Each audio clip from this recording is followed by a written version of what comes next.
Ici à l'UNESCO, en marge de cette belle université de la Terre, sur un thème central, faisons changer tous les climats. J'ai le plaisir d'être avec Pierre Valentin, bonjour. Bonjour. Vous êtes président du directoire d'Ecofi Investissement. Une question toute bête, Ecofi Investissement, est-ce que vous pouvez nous présenter en quelques mots ce qu'est Ecofi Investissement? Alors Ecofi Investissement, c'est une société de gestion d'actifs. Nous gérons des fonds communs de placement, des SICAV, pour un total de 8 milliards d'euros.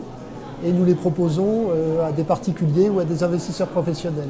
Nous sommes une filiale du Crédit Coopératif, qui est une banque qui promeut une finance durable, une finance responsable et une finance soucieuse de l'environnement. Et nous-mêmes, nous essayons, au niveau de l'investissement financier que nous faisons dans nos fonds et dans nos SICAV, nous essayons de proposer des produits d'investissement socialement responsables. Alors quel type de produits justement? Alors des fonds investis en actions cotées, en obligations, des fonds qui peuvent aussi être investis, en tout cas partiellement, dans des entreprises à vocation sociale, c'est ce qu'on appelle les fonds solidaires. D'accord. Vous avez un lien donc évidemment très particulier avec le Crédit Coopératif. Coopération, comment on fait pour accompagner la coopération? C'est un projet qu'on doit proposer au sein du groupe, aux collaborateurs. Comment on fait pour donner les conditions de la coopération dans une entreprise? Les conditions de la coopération dans une entreprise, c'est avant tout un esprit. C'est un esprit que nous essayons de développer un petit peu en miroir entre l'investissement que nous pratiquons et puis l'esprit avec lequel nous travaillons dans l'entreprise. Si nous avons un investissement qui se préoccupe pas seulement de la concurrence, mais aussi de la coopération que les entreprises socialement responsables dans lesquelles nous investissons peuvent avoir avec leurs fournisseurs, peuvent avoir avec la nature en respectant l'environnement, peuvent avoir à l'intérieur en faisant en sorte que toutes les parties prenantes puissent s'exprimer, il serait absurde que nous-mêmes en tant qu'entreprise, on n'ait pas ce même souci. Sachant que cette culture-là, elle n'est pas forcément innée chez les gens. Donc comment on fait parfois pour vaincre certaines réticences?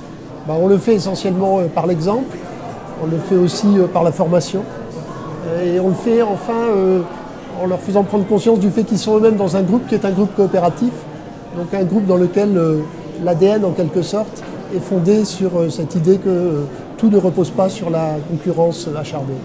Et qu'est-ce que vous dites à des gens, et il y en a, qui pensent que justement la banque, et donc c'est la banque dans son ensemble, la finance dans son ensemble, en gros tout est acheté, que c'est pas avec la finance qu'on peut changer les climats? Bon, je pense que c'est vrai qu'on trouve très souvent ce genre, je dirais, d'a priori. Mais nous pensons que l'économie, c'est avant tout un lieu d'échange. Et dans l'échange, il y a l'échange entre ceux qui ont besoin de capitaux et ceux qui ont des capitaux à placer. Donc la finance joue un rôle central. La finance est avant tout un intermédiaire. Et un intermédiaire, ça peut être la pire ou la meilleure des choses. Et pour nous, nous souhaitons investir pour un monde meilleur. Et nous souhaitons donc prendre le meilleur de la finance. Je vais vous proposer un petit jeu, c'est la dernière question, sous forme de petit jeu. Il faut fermer les yeux, vous êtes au pouvoir, vous n'avez pas de contradicteur, donc c'est vraiment un rêve. Vous avez une, voire deux, trois décisions à prendre. Des décisions qui feront du bien derrière, évidemment à long terme, mais ce seront lesquelles? Quelles seront les décisions que vous allez prendre? Je dirais que si je suis au pouvoir au sens gouvernement, tous les pouvoirs, au sens pouvoir public, je favorise bien sûr ce type d'investissement. Je le fais connaître, je fais partager les bonnes pratiques et je le favorise. C'est déjà d'ailleurs un peu le cas du gouvernement français et on s'en félicite bien sûr. Si je suis citoyen, j'ai aussi un pouvoir. Je suis quelque part au pouvoir en étant épargnant. Et je peux décider d'influencer sur ce qui est fait avec mon argent en choisissant les placements qui sont les plus impactants de ce point de vue. Enfin, les plus impactants, ceux qui ont les meilleurs impacts sociaux et environnementaux. D'accord. Et puis je dirais que si je suis une institution financière, j'ai aussi beaucoup de pouvoir. Et là, il faut que je fasse preuve de transparence et de conviction pour justement convaincre les épargnants d'aller vers ce type de produit. À vous entendre, finalement, on l'a déjà tous, ce pouvoir. Le pouvoir de choisir, le pouvoir d'être acteur. Oui, je crois que les consommateurs sont les grands détenteurs du pouvoir et je dirais peut-être encore plus les futurs retraités puisque dans la finance, les fonds de pension jouent un rôle énorme. Merci beaucoup, Pierre Valentin. Merci.